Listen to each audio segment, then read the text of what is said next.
Four stroke গাড়ির যে চারটে স্ট্রোক হয়, সাকশন, কম্প্রেসার, পাওয়ার, অ্যাডজাস্ট। তো পিস্টনের অবস্থা তখন কোথায় কি থাকে সেটাই ডিসপ্লেমেন্ট করব।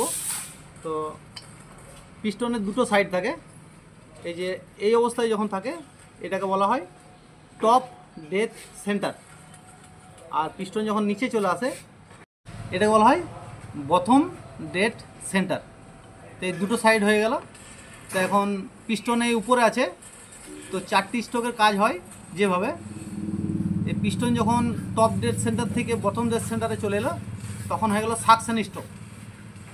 সাকশন স্ট্রোক মানে এয়ার ফুয়েল মিক্সচার সিলিন্ডারের মধ্যে চলে এলো। তারপর শুরু হবে পাওয়ার স্ট্রোক, কম্প্রেসার। তো কম্প্রেসারের সময় পিস্টন অবস্থা হবে বটম ডেড থেকে টপ ডেড সেন্টার পর্যন্ত, এরকম পজিশনে যখন থাকবে তখন কম্প্রেসার স্ট্রোক হয়ে গেল। ফুয়েল মিক্সচার কম্বশন চেম্বারের মধ্যে প্রেসার হয়ে গেল। বেশ, প্রেসার হয়ে যাওয়ার পর আবার যখন পিস্টন টপ ডেড সেন্টার থেকে বটম ডেড সেন্টারে চলে আসবে, এই বটম ডেড সেন্টারে যখন চলে এলো তখন এটা হয়ে গেল পাওয়ার স্ট্রোক।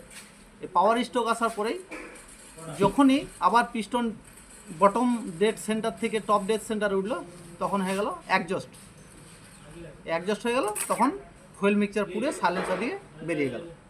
তো ফোর স্ট্রোকের এটাই কাজ হয়, সাকশন, কম্প্রেসার, পাওয়ার আর অ্যাডজাস্ট। তো কী পজিশনে কখন পিস্টন থাকে সেটাই বোঝানোর জন্য ভিডিও করা। হয়তো অনেক মিস্ত্রি সকলেই জানে, হয়তো যারা জানে না তাদের জন্য ভিডিওটা বানিয়েছি। তো সবাই লাইক শেয়ার করবেন। Thank you.